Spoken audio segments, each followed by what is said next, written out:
नमस्कार प्रणाम। हम राइटर राकेश सबके प्रणाम करतनी और जय माता दी। आज नवरात्रि चढ़ल बा, माता रानी के आज आगमन भइल बा, माँ शैलपुत्री जी के। तो नवरात्र के हमारा तरफ से ढेर सारा शुभकामना बा।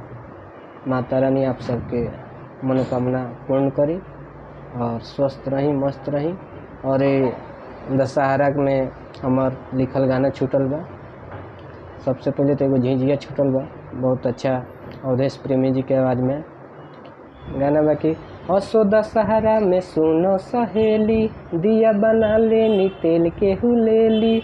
असो दशहरा में सुनो सहेली, दिया बना लेनी तेल के हुलेली। अरे सब कांदू अरिया जाई के सखी, झिझिया के गीत खूबे गाती है। छोटे बिया एकर नाम बावे छोटिया, झिझिया गजब के नचाती है।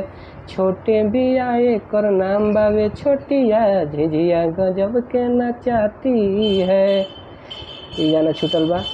आप सब RCM कंपनी से ये गाना छूटल बा, यानी कि अवधेश प्रेमी ऑफिशियल पर बा ये गाना। आप सब ढेर सारा प्यार आशीर्वाद दी तनी ये गाना के, और सही प्यार आशीर्वाद दी। और दशहरा में खूब झूमी, खूब मस्ती करी, खूब बढ़िया बढ़िया देवी गीत आइल बा, आप सब बजाई। और ये झिझिया बहुत अच्छा बा, आप सब खूब बजाई। और भी गाना छूटल बा, एगो भौजाई वाला गाना छूटल बा, चंदा वाला। वो गाना के आप सब प्यार आशीर्वाद दी। RCM भक्ति सागर पर बा।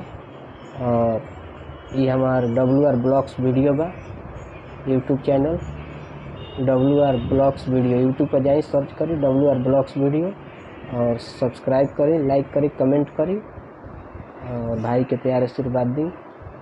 और नवरात्र के हार्दिक ढेर सारा शुभकामना बा। नवरात्र के ढेर सारा शुभकामना।